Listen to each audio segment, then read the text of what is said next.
और उस व्रत एकादशी है कौन, क्यों इसकी इतनी प्रधानता है, क्यों इसकी पुण्यता है, ऐसा क्या है एकादशी में जो इसकी पुण्यता मानी जाए?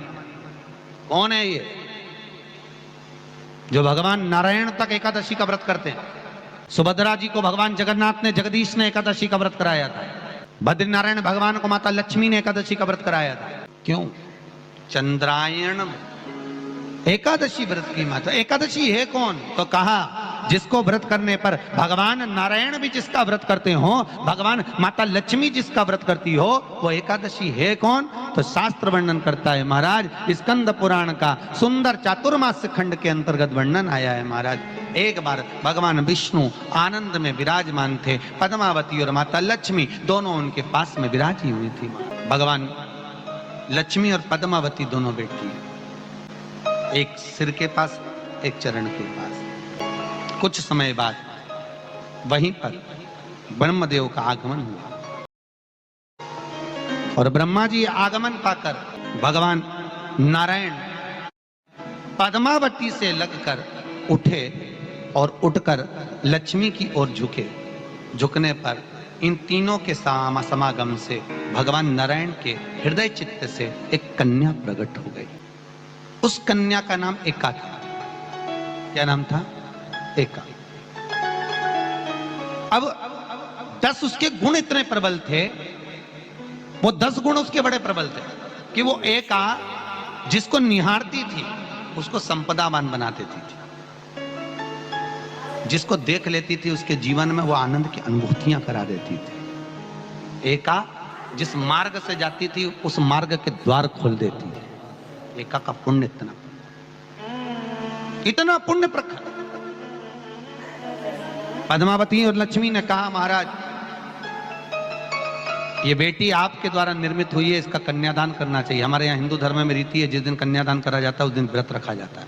अब आजकल रखते कि नहीं रखते हो मालूम नहीं, और कन्यादान करते समय व्रत रखा जाता है। व्रत रखना, एका का कन्यादान करना है। भगवान बोले कन्यादान करें, किसको दें? एका किसको दी जाए? एका प्रदान किसको करी जाए? पुण्यता किसको दी जाए?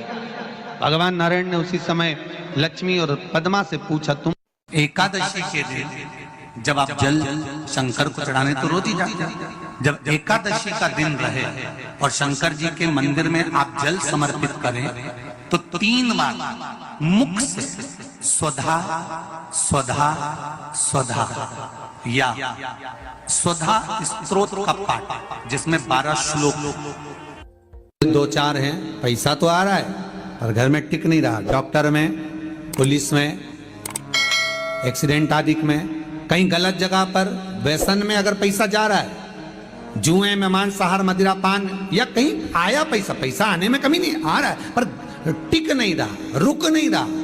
कोई मांगने आ गया, दे दिया, फिर वहां से अपने पास नहीं आ रहा, अपन कह रहे हैं भैया हमारा पैसा लौटा दो, नहीं आ रहा। तो महाराज शिव महापुराण की कथा कहती है एकादशी के दिन गंगा के जल में मात्र 7 बेलपत्री डालकर जो नंदीश्वर भगवान अर्थात जो शंकर जी के शिवलिंग के सामने नंदी होता है, उस नंदी के चरण पर गंगा का जल चढ़ाकर बेलपत्री शिव पर समर्पित कर देता है, उसके घर में रुपया रुकना चालू हो जाता है। फिर वो गलत जगह पर नहीं जाता, गलत स्थान पर वो धन जाएगा ही नहीं। तूने समझा, मांग तुझे क्या चाहिए। एकादशी ने भगवान विष्णु से कहा, नाथ प्रभु वर दे दो, मृत्यु लोक में जो मनुष्य मेरा व्रत करेगा, चाहे जलचर, थलचर, वायुचर या सांसारिक मनुष्य, मेरा अगर एकादशी का व्रत करेगा प्रभु, उसके यहाँ धन धान्य वैभव सुख संपदा बढ़ेगी और उस जीवात्मा को नरक नहीं भोगना पड़ेगा, सीधे वैकुंठ का उसको वास मिलेगा। जब जीव आत्मा को लेकर चला जाएगा, यम के दूत जब बंदी बनाकर ले जा रहे होंगे उस जीवात्मा को, जिसके प्राण छूटे होंगे, यम के दूत जब बंदी बनाकर ले जा रहे होंगे, तब मुझे वर दो कि मैं इसका हाथ पकड़कर बेतन्नी से पार उतार कर सारे नरकों से निकालती हुई आपके धाम में लेकर आऊं। भगवान ने वर दे दिया, तथास्तु। हे एकादशी सुनो, मृत्यु लोक का मनुष्य अन्न का त्याग कर कर, क्योंकि अन्न में एकादशी के दिन पाप पुरुष रहता है, अन्न का त्याग कर कर एकादशी के दिन जो मनुष्य तुम्हारा व्रत धारण करेगा, उस व्रत को करेगा और उस व्रत को धारण करेगा, उसकी मनोकामना पूर्ण होकर वो मेरे ही धाम को जाएगा। ये तो हुआ एकादशी के जन्म की कथा।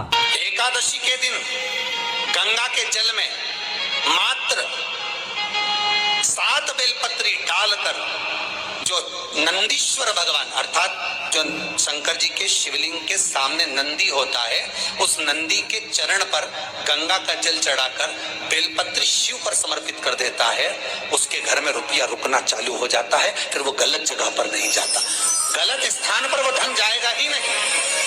बेटा अगर व्यसन में पड़ा हुआ है, मदिरापान में पड़ा हुआ है, मांसाहार में, जुए आदि में जा रहा है, तुम्हें लग रहा है कि मेरा बेटा गलत मार्ग पर जा रहा है, ये मित्र दोस्ती गलत हो रही है, वो सही जगह पर आ जाए। करना है एकादशी।